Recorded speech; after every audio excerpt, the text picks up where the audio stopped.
हिंदू धर्म को जिस तरह से डेंगू मलेरिया कहा गया है और विवाद से जोड़ा जा रहा है, क्या संदर्भ हो सकता है कहने का? कि हिंदू तो कोई धर्म नहीं है, हम नहीं, मोदी जी बोले।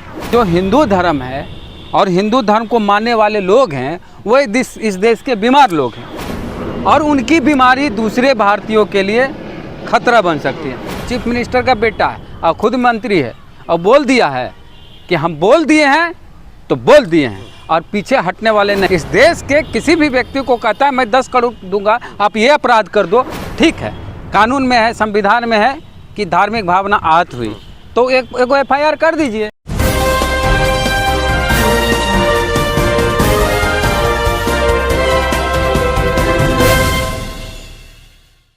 तमिलनाडु के मुख्यमंत्री के बेटे उदयनिधि स्टालिन का एक बयान आया है और उसको लोग विवाद से जोड़ रहे हैं। बयान क्या है कि हिंदू धर्म जो है डेंगू मलेरिया के समान है, इसे जल्दी खत्म कर देना चाहिए, उतना जल्दी बढ़िया रहेगा। इन सभी मसलों पर बात करेंगे। वेद सर हमारे साथ हैं, सभी जानकारी देंगे। हिंदू धर्म को जिस तरह से डेंगू मलेरिया कहा गया है और विवाद से जोड़ा जा रहा है, क्या संदर्भ हो सकता है कहने का उनका? देखिए, हिंदू तो कोई धर्म नहीं है, हम नहीं, मोदी जी बोले। आप देखिएगा तो मोदी जी अपने इंटरव्यू में बोल रहे हैं कि मैं हिंदू को धर्म नहीं मानता, ये वे ऑफ लाइफ है, माने जीवन जीने की एक पद्धति है, एक रास्ता है, एक मार्ग है ज़िंदगी जीने का।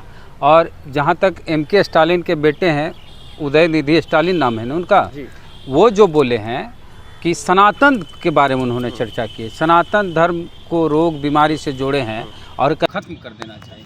और जब इसका विरोध हुआ तो बोले कि हम अपनी बात पे कायम है, हम फिर उस बात को दोहराते हैं, हम डरते नहीं हैं। उन पर कुछ लोग इनाम भी रख रहे हैं 10 करोड़ रुपया। जिसके जेब में 5 रुपया नहीं है वो 10 करोड़ रुपया इनाम देगा। अरे उसके पास पूछिए, लाइटर वो जो उसके इधर से निकाला न, उससे कौन चीज़ जलाता है, उससे पूछिएगा जो इनाम गच्छा है, उसके पास पूछिए कि लाइटर कै रुपया का है, वह मांग के लाया होगा किसी से, समझे? तो जिस आदमी के पास 10 रुपया नहीं, 5 रुपया नहीं, वो 10 करोड़ इनाम कहाँ से घोषणा कर देता है कि हम देंगे?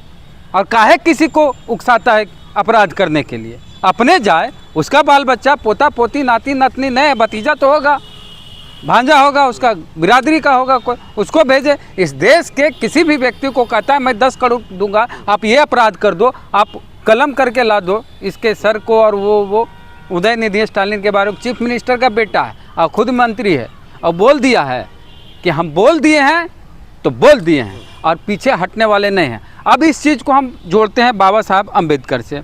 यह है किताब जाति भेद का उच्छेद, डॉक्टर BR अम्बेडकर। ये बाबा साहब की किताब है, मेरी किताब नहीं है, बाबा साहब इसको लिखे हैं।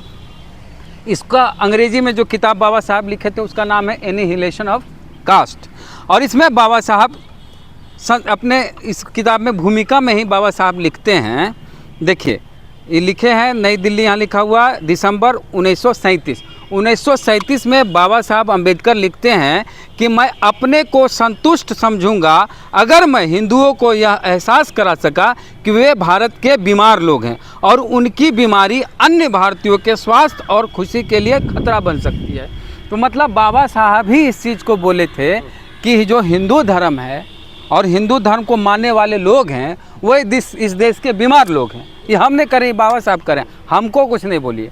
बाबा साहब बोले हैं कि हिंदू जो हैं इस देश के वो बीमार लोग हैं। तो बीमार कैसे हुए? बीमारी से। तो इसका मतलब है बाबा साहब भी हिंदू धर्म को बीमारी बताएं किताब के अनुसार। देखिए, हम नहीं बोल रहे हैं, ये भूमिका है इस किताब की। फिर से पढ़ देते हैं। मैं अपने को संतुष्ट समझूंगा अगर मैं हिंदुओं को यह एहसास करा सका कि वे भारत के बीमार लोग हैं और उनकी ये बीमारी अन्य भारतीयों के स्वास्थ्य और खुशी के लिए खतरा बन सकती है। तो बीमार तो हैं और उनकी बीमारी दूसरे भारतीयों के लिए खतरा बन सकती है। तो ऐसी कोई भी चीज़ जिससे दूसरे लोगों को खतरा हो, ख़त्म कर देनी चाहिए। यही बात तो स्टालिन बोले हैं। तो स्टालिन की बात वो नहीं है, स्टालिन वही बोले हैं जो बाबा साहब लिखे हैं। तो अगर किसी को आपत्ति है तो कहिए कि बाबा साहब से आपत्ति है, अम्बेडकर से आपत्ति है, चाहे भाजपा का हो, कोई हो।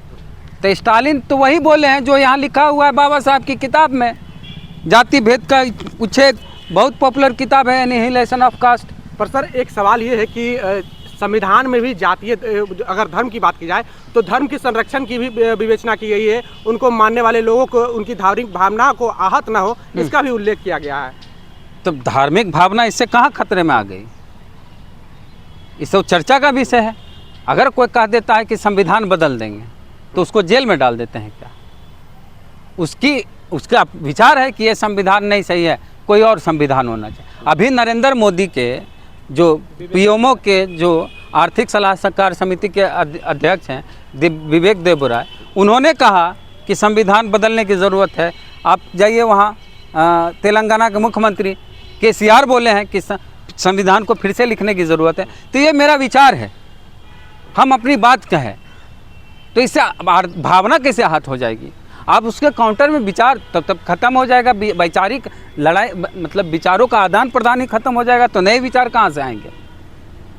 तो किसी को ऐसा लगता है कि संविधान इस देश के लिए ठीक नहीं है, ज़्यादातर लोग को लगता है कि ये संविधान ही देश को आगे बढ़ा सकता है। कुछ लोग को मनुस्मृति पसंद है, तो वो अपनी बात अगर कोई रखता है तो लोकतंत्र में ये भी तो है कि बोलने की आज़ादी है, फ्रीडम ऑफ स्पीच है, तो बोले।